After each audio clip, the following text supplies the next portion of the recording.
माननीय डॉक्टर अमोलजी कोल्हे साहेब, आपण आम्हास या निमित्तानं संबोधित करावं ही आपणास विनंती आहे.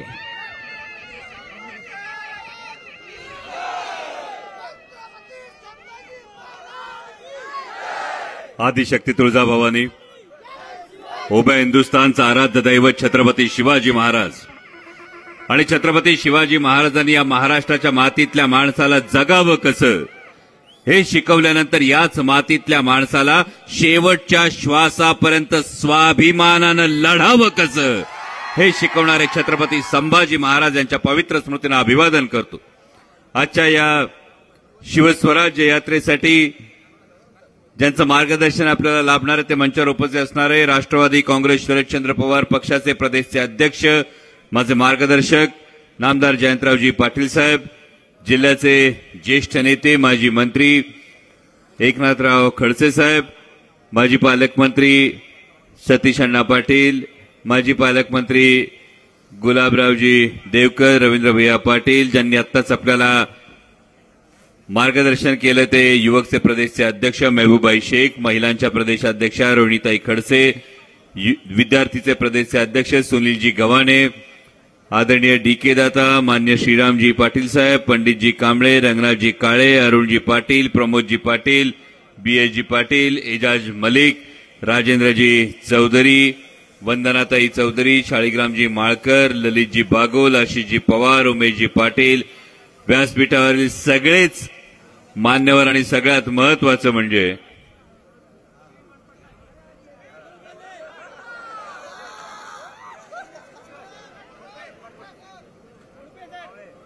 अरे भावी आमदाराचं नाव घेतल्याशिवाय लिस्ट पूर्ण कशी होईल?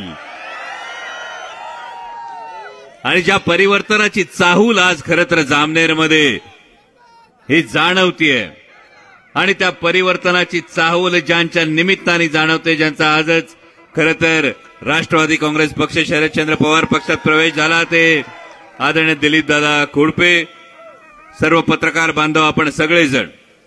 खरं तर दिलीपदादा आल्यानंतर मला असं वाटलं होतं शिवस्वराज्य यात्रेची केवळ सभा आहे, पण काळे साहेब जामनेर की हवा बदल रही है.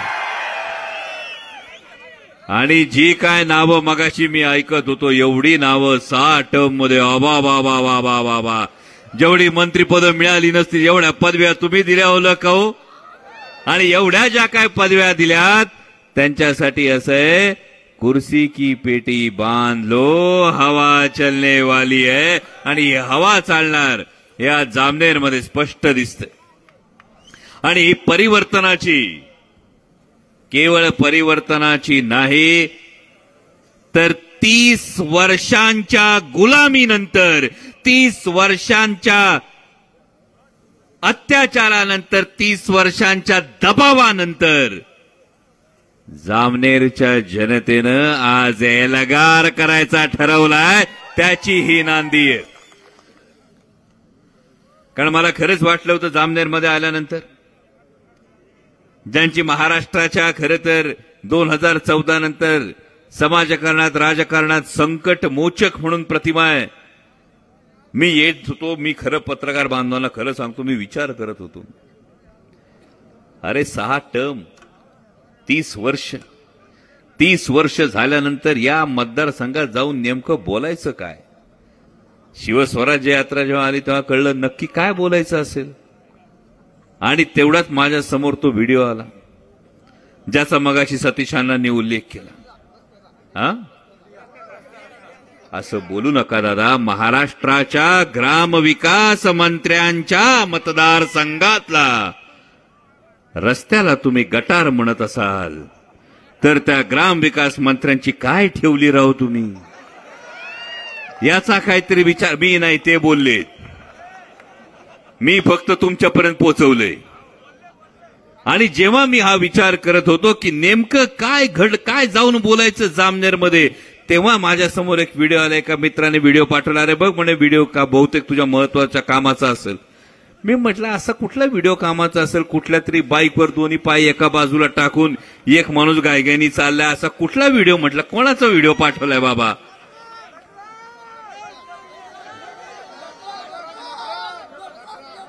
हा नाही, त्याविषयी नंतर बोलावं लागणारच आहे. कारण इथं येताना शिवस्मारकाचं जे काम सुरू आहे त्या शिवस्मारकाच्या कामाच्या ठिकाणी कुणी काय केलंय, दहीहंडीला काय झालंय. अरे ज्या छत्रपती शिवाजी महाराजांच्या दरबारात कधी नर्तकी नाचली नाही, परस्त्रीला माते समान मानलं गेलं, त्या छत्रपती शिवाजी महाराजांचं स्मारक जिथे बनवणार तिथे दहीहंडीच्या दिवशी जर तुम्ही नर्तकी नाचवणार असाल तर महाराज कसे माफ करतील हा महत्वाचा प्रश्न आहे. आणि जिथं महाराज माफ करत नाही तिथं महाराष्ट्रातली जनता सुट्टी देत नाही. आणि म्हणून तो व्हिडिओ समोर आला. तो व्हिडिओ समोर आल्यानंतर बघितलं महाराष्ट्राचे ग्रामविकास मंत्री मोटरसायकलवर बसून दोन्ही पाय एका बाजूला टाकून समोरच्याच्या खांद्यावर हात ठेवून पळ काढताना बघितलं. आणि मग विचार आला, हाच का तो विकास ज्यासाठी महाराष्ट्रातले 2-2 पक्ष फोडले होते? आज का तो विकास ज्यासाठी मराठी माणसानं महाराष्ट्रात स्वाभिमानानं 2 पक्ष उभे केले होते? एक हिंदू हृदय सम्राट शिवसेना प्रमुख बाळासाहेब ठाकरेंनी उभी केलेली शिवसेना आणि दुसरा आदरणीय शरदचंद्रजी पवार साहेबांनी उभा केलेला राष्ट्रवादी काँग्रेस. दोन्ही पक्ष फोडले, पण समोर छातीवर वार करून मर्दासारखे नाही फोडले, वार केले ते पाठीवर केले. आणि तुम्हाला सांगितलं काय, तर विकासासाठी. मग ग्रामविकास मंत्र्यांनी सांगावं, हाच का तो विकास का गटारीतून बाईकवर दोन्ही पाय एका बाजूला टाकून तुम्हाला पळ काढावा लागत असेल? आणि का वारंवार हे बोलतोय? कारण 2019ला तो दिवस आठवतो. 2019ला अशी शिवस्वराज्य यात्रा निघाली होती, सुरुवात झाली होती. जयंत पाटील साहेब त्यांच्या मतदारसंघामध्ये पुरानं थैमान घातलं होतं आणि वाळव्याला जात असताना स्वतःचा जीव धोक्यात घालून जयंत पाटील साहेब पुराच्या पाण्यात उतरले होते. आणि जेव्हा सरकार होतं तेव्हा एक चेहरा महाराष्ट्र विसरलेला नाही. त्या पुराच्या पाण्यात शेकडो कुटुंब बर्बाद झाली होती, कितीतरी जीव गेले होते. आणि तेव्हा महाराष्ट्राचा एक मंत्री बोटीत बसून सेल्फी काढत फोटो सेशन करत होता. हा प्रसंग महाराष्ट्र कधीही विसरणार नाही. आणि या प्रसंगाचं उट्ट काढण्यासाठी आता जामनेरमध्ये आलोय. दुर्दैवानं तो माणूस या जामनेर मधला लोकप्रतिनिधी होता आणि ज्याने महाराष्ट्राच्या वेदनांवर मीठ चोळण्याचं काम केलंय त्याला आता सुट्टी देऊ नका, एवढीच कळकळीची सांगणं तुम्हाला द्यायला आलो. कारण विचार करा, त्यांच्याविषयी आमचे पत्रकार बांधव सांगतात संकटमोचक. पण मगाशी मला आदरणीय खडसे साहेबांनी सांगितलं, मगाशी मेहबूबभाई जे म्हणाले की डोक्यावर आणून बसवलं, जे बोकांडी आणून बसवलं. पण आपल्याला एवढं माहितीये, वस्ताद एक डाव राखून ठेवतो, जो डोक्यावर बसू शकतो तोच खाली आणू शकतो. आणि म्हणूनच हा विश्वास, नाथाभाऊंविषयी हा विश्वास तुमच्या जामनेरवासियांच्या मनात नक्की आहे. कारण केवळ ही व्यक्तिगत विषय नाही, हा विषय त्या पलीकडे, हा विषय महाराष्ट्राच्या राजकारणाचा आहे. हे महाराष्ट्राचं राजकारण नासवण्याचं काम जर कोणी केलं असेल तर गेल्या काही वर्षामध्ये भारतीय जनता पक्षानं हे महाराष्ट्राचं राजकारण नासवण्याचं पाप केलंय. हे पक्ष फोडणं असेल, चिन्ह पळवणं असेल, कुठंतरी कारवाईचा दबाव टाकणं असेल. अरे न खाऊंगा न खाने दूंगा अशी तुम्ही जेव्हा घोषणा केली होती, आठवते ना घोषणा? तुम्ही रस्त्यावर ट्रक बघितला असेल, रस्त्यावर खड्डा बी बघितला असेल, खड्ड्यामध्ये चाक जाताना बघितला असेल. म्हणजे रस्त्यावर ट्रक बघितला, रस्त्यावरचा खड्डा बघितला, खड्ड्यामध्ये ट्रकचं चाक जाताना बघितलं, खड्ड्यामध्ये अख्खा ट्रक जाताना कधी बघितला का? खड्ड्यामध्ये अख्खा ट्रक गेला, तो कुठे गेला? पुण्यात गेला. त्याच पुण्यामध्ये काही काही बॅनर लागले होते, आधुनिक पुण्याचे शिल्पकार, जे आता उपमुख्यमंत्री पदाची अर्धी खुर्ची अर्धी खुर्ची घेऊन बसणारे एक पुण्याचे शिल्पकार आहेत, त्यांचे संकटमोचक तुमच्याकडे. आणि आता खड्ड्यात अख्खा ट्रक गेल्यानंतर नक्की संकटमोचक काय करणार हाच प्रश्न पडलाय. कारण महाराष्ट्राच्या राजकारणामध्ये खरं तर दिल्लीच्या नेतृत्वाकडून महाराष्ट्राच्या नेतृत्वाचे काही पत्रकार बांधव सांगत होते, गोची अशी झालीये का वेषांतर करू करू, पक्ष फोडू फोडू, सरकार पाडू पाडू, प्रेस कॉन्फरन्स घेऊ घेऊ, नंतर डोळे पुसत बंगल्यातून बाहेर येत सांगावं लागलं अर्धी ते अर्धी घेतो उपमुख्यमंत्री पद. अशी परिस्थिती काही जणांची झाली. त्यामुळे काही ज्येष्ठ पत्रकार सांगत होते, आई जीव घालीना न बाप भीक मागू देना, अशी काही नेतृत्वाची परिस्थिती झाली. तर नेतृत्वाची परिस्थिती अशी झाल्यानंतर नेमकं संकटमोचक काय करणार हा मोठा प्रश्न पडला. कारण हे मुद्दाम जाणीवपूर्वक बोलतोय, कारण महाराष्ट्राच्या राजकारणाला एक कलंक लावण्याचं काम गेल्या काही वर्षांमध्ये सातत्यानं हे केलं गेलं. वेगवेगळ्या योजना येतात. साधं बघा, आता एक योजना आली, ती योजना आल्यानंतर योजनेत सुद्धा एक वाक्य तर आली नाही ताई. गुलाबी जॅकेटवाले म्हणतात माझी लाडकी बहीण, मुख्यमंत्री म्हणतात मुख्यमंत्री माझी लाडकी बहीण, आणि संकटमोचकांचं नेतृत्व म्हणतं आमचा लाडका द्यावा भाऊ. आमची बहीणच कन्फ्यूज झाली ना भाऊ, नक्की योजना कंची. कारण बहिणीला प्रश्न हा पडतो, योजनेविषयी काही दुमत नाही, आपल्याच हक्काचे पैसे. मग जन्माला आल्यानंतर व्हॅक्सिन घेतो ना, त्याच्यापासून मरणानंतर तिरडीवर जे कफन टाकतो ना, त्या तिरडीवर टाकलेल्या कापडापर्यंत आपण जीएसटी देतोय, आपल्या खिशातले पैसे. पण प्रश्न हा पडतो की खिशातले पैसे, पण तेल गेलं 100चं, कितीला गेलं 130, आणि खोबरं कितीला गेलं 200-250, 200ला खोबरं गेलं. आता निवडणूक जर झाली दिवाळी तर विचार करा लाडकी बहीण काय विचार करेल. हे म्हणतील लाडकी बहीण देणार 1500ला, लाडक्या बहिणीला बरोबर कळते ना दिवाळीचा फराळ करताना अरे खोबरं आणायला लागलं 140चं 200 रुपयांनी, तेल आणायला लागलं 100 रुपयाचं 130 रुपयांनी, बेसन आणायला लागलं एवढ्यानी. आता तुमच्या मनात जे काय ते मला कळलेलं आहे. आणि त्यामुळं 1500 रुपयाबरोबर बहिणीचा प्रश्न हा पडतो की लाडक्या बहिणीला जर तुम्ही काही देत असाल चांगली गोष्ट आहे, पण बहिणीच्या भावाच्या सोयाबीनला आधी भाव द्या आणि बहिणीच्या बापाच्या कपाशीला तर आधी भाव द्या. साधा विचार करा, कपाशीला भाव किती पाहिजे होता? 10,000 पाहिजे होता का नाही? मिळतोय किती? 7, 6. म्हणजे क्विंटल मागं नुकसान किती झालं तुमचं? 4,000चं.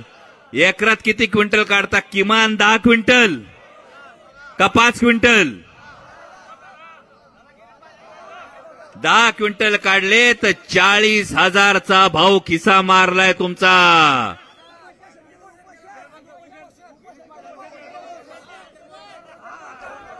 तुमच्या सगळं लक्षात आहे का नाही तेच बघायला मी मुद्दाम हा प्रश्न काढला होता. जे उपोषण करत होते त्यांनी मागच्या इतक्या वर्षात सोयाबीनला तेवढा भाव आहे का, कपाशीला तेवढा भाव दिला का, याचं आधी नैतिकतेनं उत्तर द्यावं. नाहीतर लई चांगलं पुस्तक आता मला आणून दिलंय,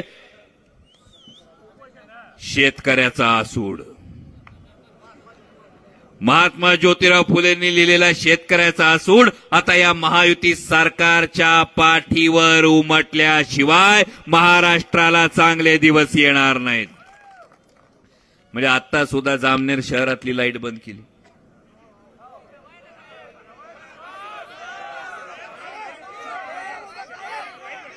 जामनेर शहरातली लाईट आता बंद केलेली आहे. कदाचित लाईट बंद करणाऱ्यांना ह्याचा विसर पडला असेल. कोंबडं झाकलं म्हणून उगवायचं कधी राहत नाही, आणि लाईट बंद केली तरी जामनेरवासियांचा आवाज आणि ही परिवर्तनाची नांदी ही आंधी बनल्याशिवाय राहणार नाही. त्यामुळे तुम्हाला एवढीच कळकळीची विनंती करतो, भावानं इतिहास घडवण्याची संधी फार कमी वेळा येते. जेव्हा छत्रपती शिवाजी महाराजांचा विचार होता आणि समोर इतकी मोठी सल्तनत होती, मुघल होते, आदिलशाह होता, निजामशाह होता, त्यावेळी प्रत्येकाला वाटत होतं हे जमणार नाही, हे शक्य होणार नाही. छत्रपती शिवाजी महाराजांनी 18 पगड जातीतल्या माणसांना सोबत घेऊन हे केलं. ते केलं तेव्हा इतिहास घडला. तो आमचा तुमचा इतिहास आहे, वैभवशाली गौरवशाली इतिहास आहे. पण या गौरवशाली इतिहासाला जेव्हा जेव्हा नख लावण्याचा प्रयत्न होतो, म्हणजे महाराष्ट्राला एक राज्यपाल लाभले होते, माजी राज्यपाल भगतसिंगजी कोश्यारी. या राज्यपालांनी छत्रपती शिवाजी महाराजांविषयी अवमानकारक शब्द काढले. जामनेरच्या लोकप्रतिनिधींनी प्रतिक्रिया दिल्याचं माझ्या ऐकिवात नाही. जामनेरच्या संकटमोचकाने राज्यपालांचा निषेध केल्याचं तुम्ही ऐकलंय का? छत्रपती शिवाजी महाराजांचा अपमान झाला, जामनेरच्या संकटमोचकाने विरोध केला का? नाही. राज्यपाल भगतसिंग कोश्यारी, महात्मा ज्योतिराव फुले आणि सावित्रीबाई फुले यांच्याविषयी अवमानकारक बोलले. जामनेरच्या संकटमोचकाने राज्यपालांचा निषेध केला का? आता परवा एक विधान करण्यात आलं. छत्रपती शिवाजी महाराजांची समाधी ही लोकमान्य टिळकांनी शोधली. महात्मा ज्योतिराव फुल्यांचं जे क्रेडिट आहे ते हातोहात काढून घेण्यात आलं. जामनेरच्या संकटमोचकांना हा विरोध केला का? आणि जेव्हा जेव्हा महाराष्ट्राच्या इतिहासाला, महाराष्ट्राच्या गौरवशाली परंपरेला गालबोट लावलं जातं, तेव्हा तेव्हा जर संकटमोचक पुढे येत नसेल तर संकटमोचकाच्या 6 टर्म बास झाल्या. आता परिवर्तन केल्याशिवाय राहू नका, एवढंच कळकळीचं सांगणं. कारण इतिहास घडवणं सोपी गोष्ट नाही. एक संधी येते, एक संधी समोर येते आणि ही संधी तुमच्या समोर आली आहे. आणि ही संधी समोर आलेली असताना येणाऱ्या कैक पिढ्या तुम्हाला सांगतील की एक संधी आली होती.